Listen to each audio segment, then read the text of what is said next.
Près de 7,9 millions d'électeurs étaient appelés aux urnes ce dimanche 12 avril 2026, dont 62 679 de la diaspora répartis dans 112 postes de vote à l'étranger.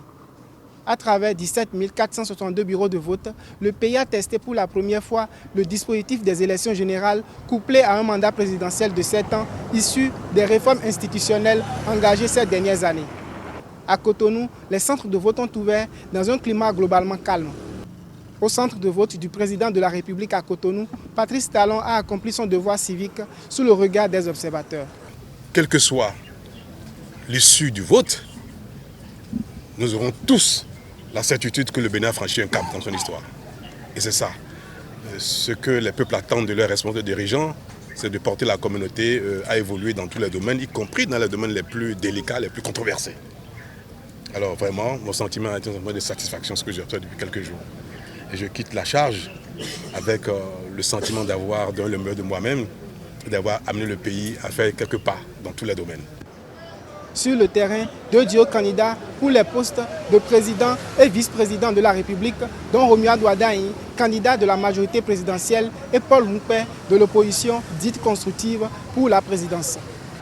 Les deux candidats ont voté respectivement à Lokossa et à Lobogo, inscrivant leur participation dans une campagne marquée par la continuité des réformes et les débats sur leur impact. Il y a des informations qui nous sont parvenues hier et nous estimons que les acteurs n'iront pas jusqu'au bout et que le vote, le choix des concitoyens, le choix des compatriotes sera respecté à la lettre et il faut laisser les compatriotes choisir leur président de la République. Il ne faut pas faire des achats de conscience et surtout il ne faut pas voter à leur place. Et au terme, tous nous devons respecter le choix des urnes. Ce scrutin présidentiel de 2026 intervient dans un paysage politique reconfiguré marqué par la crise politique ouverte en 2019 avec l'exclusion d'acteurs majeurs dont le principal parti d'opposition dirigé par Thomas Boni-Yayi.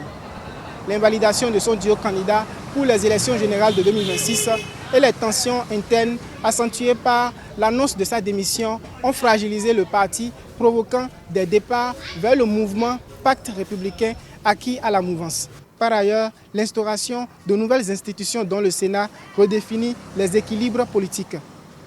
Lefty Hounou, depuis Cotonou au Bénin pour Africa 24.